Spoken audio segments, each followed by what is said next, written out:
Well, we're here for Knights of the Zodiac, and you play the Mhm. character Nero.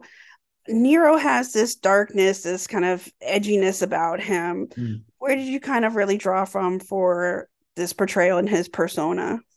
Yeah, so I think the thing that really fueled this character and motivated him was doing my research on the original anime and the manga, seeing his traumatic passing, what he's been through, all of that, and really using that as fuel to really portray why he is the way he is. Nobody is born just this evil villain. We're all sort of products of what we've been through and what has happened to us.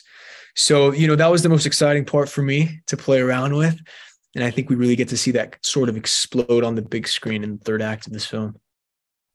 I was gonna say, obviously, no villain sees themselves in that kind of mirror and Mhm. capacity.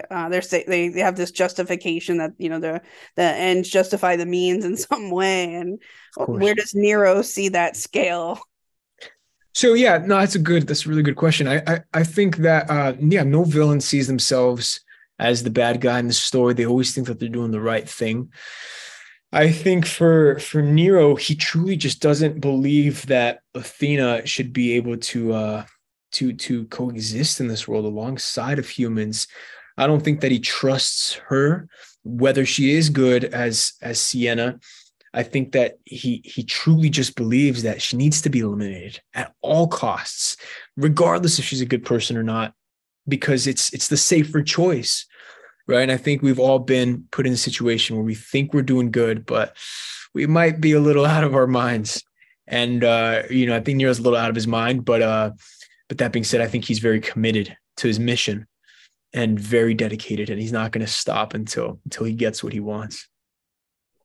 There's always that little fine line, that little gray Yeah, in yeah, there of course, that once you cross that, there's no going back.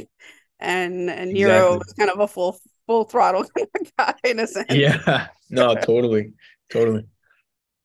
Well, we also get to see this incredible costuming that goes along with your character Nero. And I Mm. want to ask a little bit about, did you have any kind of input or what kind of influence came when it came to that, and of course how that sort of extends Yeah. into his So persona.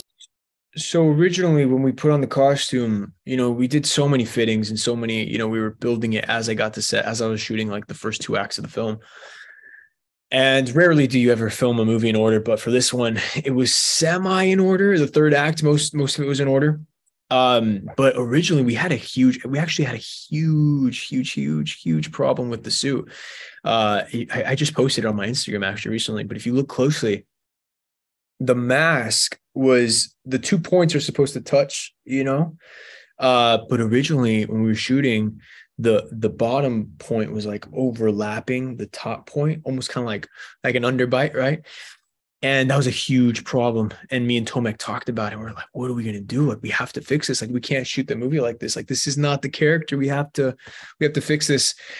So we pushed a couple scenes back in the day, and the person who made our suits was an incredibly gifted guy who works with The Mandalorian and so many other amazing movies. And yeah, we gave him the suit and we're like, can you fix it? He's like, yeah, no problem. Came back in 2 hours, fixed it, sharpened it. It's all nice and like it was perfect. So yeah, we had a good team. We had a good team behind it.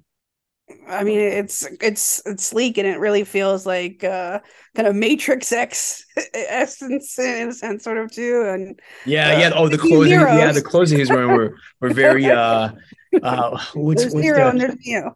yeah, what's Keanu's name in the Matrix? Neo. Neo, yeah, yeah, Nero and Neo, yeah. It felt very Neo-ish.